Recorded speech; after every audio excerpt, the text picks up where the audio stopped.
Olá para você, seja muito bem-vindo. Esse é o momento do nosso Alégua Entrevista e nesta edição vamos conversar, vamos debater com o deputado Thales Barreto. Ele que aqui na casa preside a Comissão de Educação, Cultura e Esporte. Comissão de Educação que está trabalhando normalmente, mesmo em tempos de pandemia do novo coronavírus. Assim como as sessões estão sendo realizadas de forma remota, assim como as reuniões das principais comissões da Casa, a CCJ, a Comissão de Constituição, Justiça e Redação, e também a Comissão Mista, que é aquela que reúne todas as comissões temáticas da Assembleia Legislativa de Goiás. Por exemplo, a TV Alego já mostrou reunião remota tanto da comissão como a audiência pública, para discutir os desdobramentos da questão da educação, da influência da Covid-19, do novo coronavírus na educação. As aulas estão suspensas desde meados de março. Em junho, elas vão continuar de forma não presencial. O Conselho Estadual de Educação já determinou que julho seja férias e aí há uma possibilidade de que as aulas retomem lá no dia 3 de agosto, uma segunda-feira. Aulas presenciais. Aulas presenciais, claro. Deputado Thales Barreto, esse é um momento que, apesar da pandemia, apesar do distanciamento, a Comissão de Educação não para. Não para, eu acho que, ainda mais falar educação é prioridade, né? Eu acho que a comissão está fazendo o seu papel, tem vários projetos em virtude da Covid que foram apresentados aqui e existe uma discussão forte em vários pontos. Primeiro ponto, por exemplo, alguns deputados apresentaram a redução em 30% das parcelas. Isso pode ajudar algumas pessoas, mas pode inviabilizar também alguns segmentos educacionais. Então, esse debate tem que ser bem feito, porque amanhã, talvez algumas instituições de ensino que são importantes vão deixar de existir, né? Tem que ter o equilíbrio. O que nós estamos pedindo aqui, falamos na audiência pública, para que as empresas educacionais possam abrir os seus livros, né, a sua contabilidade, saber o que se diminuiu de custo e o que poderia diminuir na parcela, isso é fundamental. Outro, o ensino infantil, ele está literalmente quebrado. Na realidade, o ensino infantil acaba sendo um berçário. São pessoas preparadas que recebem o maior bem que nós temos, que são nossos filhos. E a gente tem que deixar, muitas vezes, os dois períodos do dia inteiro para que possamos trabalhar, que os pais possam trabalhar. Porque, na realidade, em especial em Goiânia, é uma vergonha da administração municipal em relação aos CMEIs, que não atingem 20% hoje em relação da necessidade, da demanda que precisa das famílias que precisam colocar seus filhos numa segurança, num conforto mínimo de poder atender essa demanda de creches, que é o CMEIs. Então, é um problema muito sério em relação a isso, né? Então, praticamente quase 80% ela vem do privado, das entidades privadas que recebem essas crianças. Outra situação que nós estamos vendo é realmente buscar uma data específica ao retorno das atividades escolares presenciais, mesmo Essa que é uma seja... ansiedade, né? É uma ansiedade, porque os meninos também estão em casa demais. A forma remota, online, acaba não sendo a mesma coisa. A gente viu o posicionamento na audiência pública da deputada Leda, que é extremamente contra, e eu concordo com ela, mesmo que seja um escalonamento, porque muitas vezes uma sala não vai comportar a exigência da Secretaria de Saúde, da OMS também, da distância. Então, por exemplo, segunda, terça, segunda, quarta e sexta, metade de uma turma. Essa metade vai fazer terça, quinta e sábado. Cria-se uma alternativa para poder diminuir o número de alunos na sala, atingindo as necessidades totais. O protocolo é fundamental. Por exemplo, eu coloquei no protocolo, todos os educadores têm que fazer o exame do Covid-19. É importante que eles tenham o exame em mãos. Os pais que querem levar os filhos, que façam também dos filhos. Então, isso é uma forma segura de a gente buscar atividades e tentar não retomar da forma que era antes, mas da forma que vai vir posterior a essa pandemia que mudou a vida de todos nós, que está levando muitas vidas, que está mudando economicamente muitos países, e nós também, porque muitas pessoas vão perder seus empregos, muitas pessoas vão faltar alimentos em suas casas porque não vão poder trabalhar, não tem como. a saudade de muitos entes queridos que se foram. Nós atingimos Goiânia, praticamente Goiás, 24 mortes em um dia, quase uma morte por hora, especificamente por conta dessa doença que ninguém sabe direito o que é e a forma que está mudando o mundo. Uma retomada que seja, nas suas palavras, que seja segura, né, deputado? Que o estudante se sinta seguro, o pai, a mãe, os próprios profissionais de educação, o professor, o técnico administrativo. Que o poder público não fique ausente, por exemplo. Nós estamos vendo que possa fazer a desinfectação dos lugares ambientes, públicos, dos ambientes, das escolas, das quadras, né? Então, a gente tem que ter o poder público cobrar também, como legisladores, atitudes importantes para que nós possamos, pelo menos, começar a ter uma vida normal. Normal não, a vida pós-pandemia, que vai ser o que nós vamos ter futuramente. O mundo pós-pandemia, né? O mundo pós-pandemia. Deputado Thales Barreto,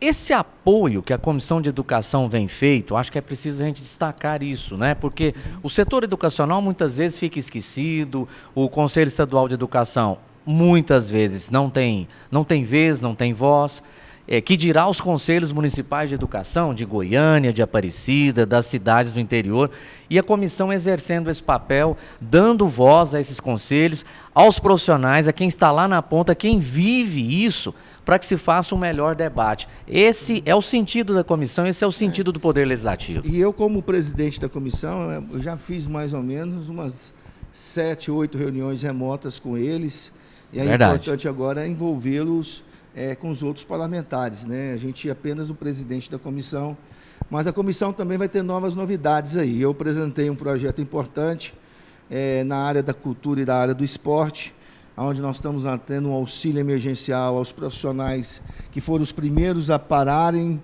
e os últimos a voltarem, que vão ser os músicos, os artistas, os atletas que vivem e representam o nosso estado no mundo afora, de uma ajuda de custo de R$ 2.100, dividido em 3 parcelas, sendo selecionadas pelo Fundo da Cultura, pelo Esporte, para a Lei Pelé. São fontes específicas de ajuda. Esse projeto vai estar tramitando aí de uma forma bem forte, porque também as pessoas estão passando muitas dificuldades.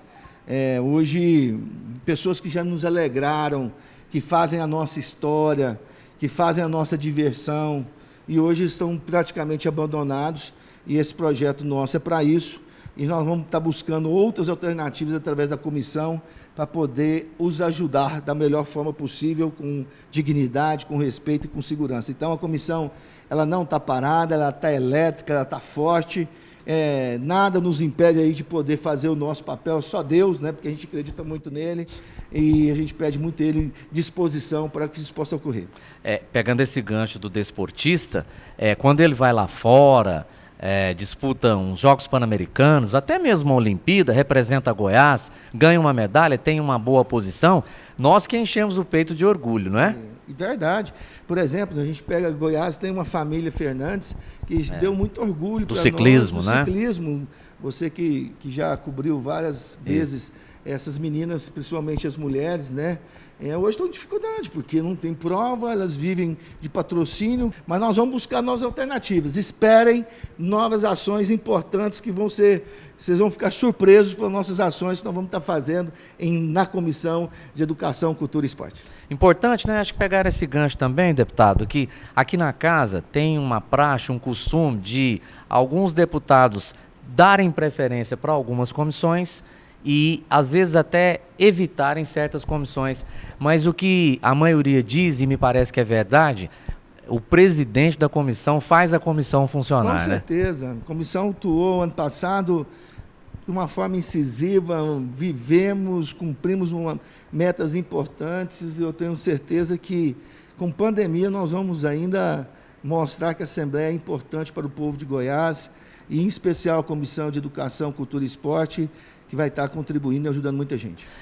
Falando ainda sobre a atuação do Poder Legislativo, né? O senhor é um deputado experiente aqui na casa, 3 mandatos, já foi presidente da CCJ, sempre que se tem eleição é postulante à presidência da casa.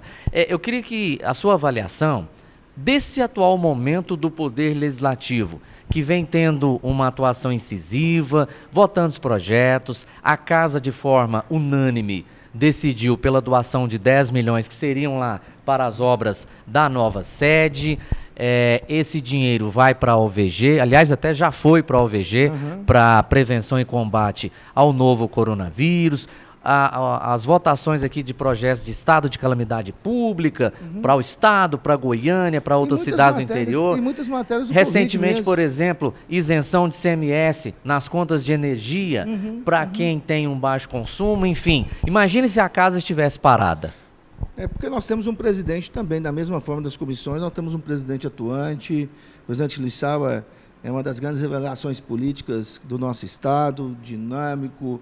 Hoje tem o reconhecimento de nós parlamentares que estão juntos com ele, e eu acho que é esse o papel também. A gente sabe da importância da dedicação, do esforço nosso como parlamentares. Estou visitando as bases, mesmo com pandemia, sem aglomeração, usando as EPIs, as máscaras, luvas, se fosse necessário. A Secretaria de Saúde foi importante porque pagou nossas emendas impositivas, tinha obrigação de pagar, elas são impositivas, então nós fizemos um papel interessante.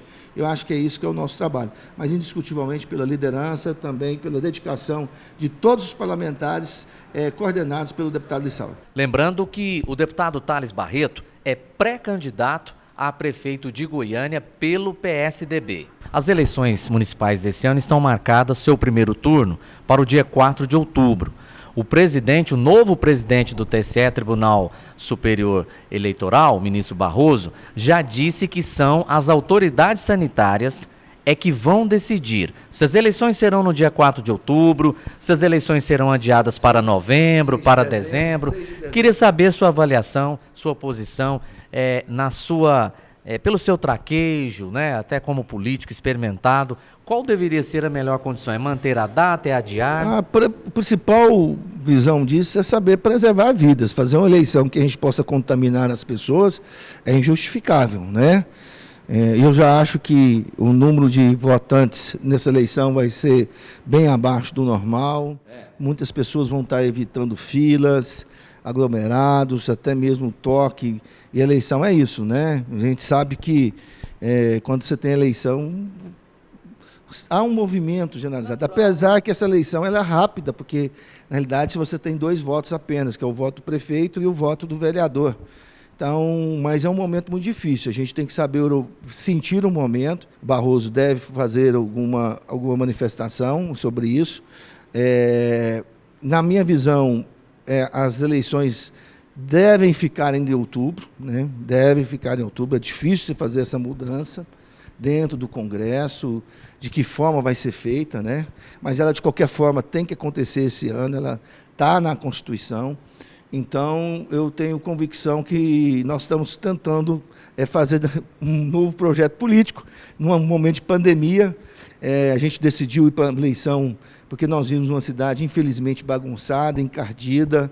Cidade de Goiânia, nós sempre tivemos muito orgulho de ser goianienses, nós perdemos isso. Hoje, a área social de Goiânia é extremamente abandonada pela administração municipal. Hoje, infelizmente, nós temos uma cracolândia esparramada na cidade. Obras que são eleitoreiras mudaram a vida de todos nós, mas sem uma coordenação devida, sem uma referência, por exemplo, do CREA, que é um órgão fiscalizador e conhece as estruturas dentro de Goiânia, sem técnico, né? E é técnico, sem um apoio da UFG, que tem um curso específico para isso, de trânsito. Não pode ser por uma decisão somente de uma pessoa. Uma cidade que você não vê recurso federal aqui dentro dela, isso é muito ruim, porque eu não vejo a atual prefeita em momento algum em Brasília buscando recurso.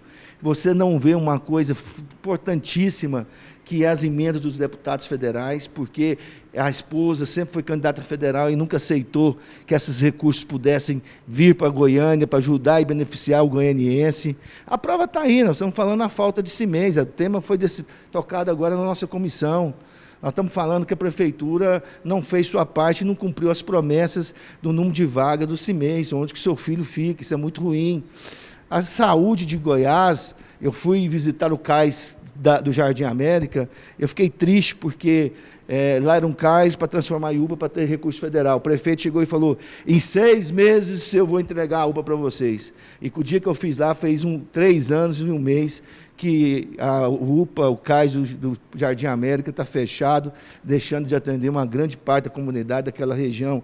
Então a gente está vendo uma sequência de falhas do prefeito, que já contribuiu na sua vida política muito, mas está muito ausente das pessoas, do que realmente precisa a cidade. O prefeito está deixando de fazer, de fazermos Goiânia que nós gostaríamos que fosse. Isso é muito sério, né? Goiânia que tem um transporte público dominado pelas empresas que maltratam o usuário.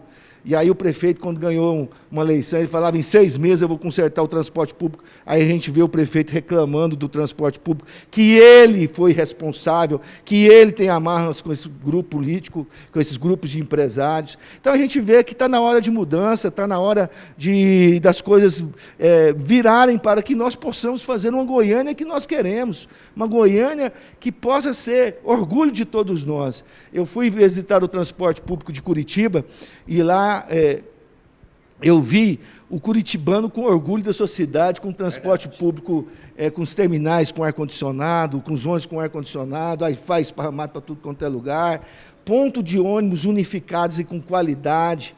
E isso foi feito pela iniciativa privada, busca alternativas. A gente está vendo muita omissão por parte da prefeitura. Hoje, o jovem em Goiânia não tem expectativa de futuro, porque não tem serviço. Goiânia, hoje, quem desenvolveu industrialmente foi a cidade de Aparecida e a cidade de Anápolis, aqui perto. Goiânia não tem espaço, mas poderia ser uma Goiânia dos serviços. Eu tive o exemplo, por exemplo, na cidade de Recife, é o Centro Tecnológico. Abaixo aí, nós temos um centro abandonado, um centro que já teve 40 mil moradores, hoje tem 12 mil moradores, cria alternativas, abaixa o IPTU, faz ali para as empresas de contabilidade, call center, montem lá, que vocês vão ter 50% do IPTU abaixado, e o SSQN nessa região, por exemplo, abaixo da Paranaíba, vai ser de 5, passa para 2. Fica atrativo, né? Fica atrativo, o centro está pronto, não tem um eixo fantástico lá dentro, mas não tem gente. A gente tem que buscar alternativas, é isso que nós estamos fazendo aqui numa comissão. Quando eu falei que tem uma promessa, hoje, a manhã inteira, nós estamos trabalhando uma coisa fantástica que a comissão vai fazer. Vai fazer porque vai mostrar que não precisa só o poder público fazer, não. A gente tem que ter alternativas. Verdade. Não é isso que nós estamos buscando, é isso que nós queremos para Goiânia. E obrigado pela oportunidade de estar falando de Goiânia aqui, que nós vamos ser prefeito de Goiânia, se Deus quiser. Obrigado pela entrevista, obrigado pela presença aqui no Alegre Entrevista, deputado Thales Barreto. Obrigado. Muito obrigado pelo carinho da sua audiência. Um grande abraço.